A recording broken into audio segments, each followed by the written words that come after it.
കഴിഞ്ഞ ദിവസം American market close ചെയ്ത് പോസിറ്റീവായിട്ടാണ്. ഇപ്പോൾ ഏഷ്യൻ വിപണികളും ട്രേഡ് നടക്കുന്നത് പോസിറ്റീവായിട്ടാണ്. GNX നിഫ്റ്റി 20ഓളം പോയിന്റ് പ്ലസ് ആയിട്ടാണ് ഇപ്പോൾ ട്രേഡിംഗ് നടക്കുന്നത്.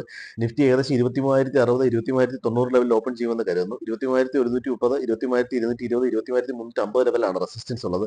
സപ്പോർട്ട് 22,900, 22,800 ലെവലാണ്. ബാങ്ക് നിഫ്റ്റി 48,200, 48,000, 47,700 ലെവൽ സപ്പോർട്ട് ഉണ്ട്. റെസിസ്റ്റൻസ് 48,800, 49,000 ലെവലാണ്. ഫോറിൻ ഇൻസ്റ്റിറ്റ്യൂഷൻസ് ഇപ്പോഴും 83% ഷോർട്ട് പൊസിഷൻ ആണ്. സാധാരണ കണ്ടിന്യൂസ് ആയിട്ട് ഇങ്ങനെ ആഴ്ചകളോളം ഷോർട്ട് പൊസിഷനിൽ നിൽക്കുന്ന അങ്ങനെ കാണാറില്ല. മാക്സിമം ഒരാഴ്ചയൊക്കെ ആയി കഴിഞ്ഞാൽ അത് കവർ ചെയ്യുന്നതാണ് കാണുന്നത്. ഇപ്പൊ നേരെ വിപരീതമാണ്. മാർക്കറ്റ് കണ്ടിന്യൂസ് ആയിട്ട് അവരിപ്പോ 1.5 മാസമായിട്ട് ഷോർട്ട് പൊസിഷനാണ് മാർക്കറ്റ് ഏറ്റവും കൂടുതൽ ക്രിയേറ്റ് ചെയ്യുന്നത്. പ്രധാന കാരണങ്ങൾ പറയുന്നത് ഇപ്പോൾ വരുന്ന അൺഅംപ്രിസൈവ് ആയിട്ടുള്ള Q3 ഏണിംഗ്സ് ആണ്. അതുപോലെ പ്രത്യേകിച്ച് ബാങ്കിന്റെ ഭാഗത്തു നിന്ന് വരുന്ന റിസൾട്ടുകൾ.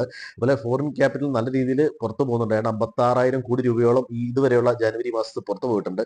അതുപോലെ തന്നെ ഈ ബഡ്ജറ്റിനെ പറ്റി ഒരു ക്ലാരിറ്റി ഇല്ലാതെ, ഇപ്പൊ ടാക്സ് ഇത് കട്ടുണ്ടാവും എന്നൊക്കെ പറയുന്നുണ്ടെങ്കിൽ പോലും അതിനൊരു വ്യക്തമായ ഒരു ക്ലാരിറ്റി ഇല്ലാത്തൊരവസ്ഥ. അതുപോലെ ഡൊണാൾഡ് ട്രംപിന്റെ താരിഫിനെ സംബന്ധിച്ചിട്ടുള്ള ഒരു അൺസർട്ടനിറ്റി, ഇതെല്ലാം കൂടെയാണ് മാർക്കറ്റിനെ ഇതുപോലെ നെഗറ്റീവായിട്ട് കൊണ്ടുപോകുന്നത്. ഇന്ന് HDFCയുടെ റിസൾട്ട് ഉണ്ട്. അത് വളരെ പ്രധാനമാണ് ബാങ്കിങ് സെക്ടറിന് പൊതുവെയും. ഇത്രയും കാര്യങ്ങളാണ് പറയാനുള്ളത്. റീറ്റെയിൽ ട്രേഡേഴ്സ് പ്രത്യേകിച്ച് ശ്രദ്ധിക്കുക. സാധാരണ ഓവർസോൾഡ് റീജിയനിൽ നിന്ന് മാർക്കറ്റ് തിരിച്ചു കയറാറുണ്ട്. ഇപ്പോഴും ഓവർസോൾഡ് റീജിയനിലാണ് നിൽക്കുന്നത്. പക്ഷേ വീണ്ടും സെല്ലിംഗ് പ്രഷർ മാർക്കറ്റിൽ വരുന്നതായിട്ടാണ് കാണുന്നത്. അതുകൊണ്ട് സൂക്ഷിച്ച് മാത്രം പൊസിഷൻ എടുക്കുക.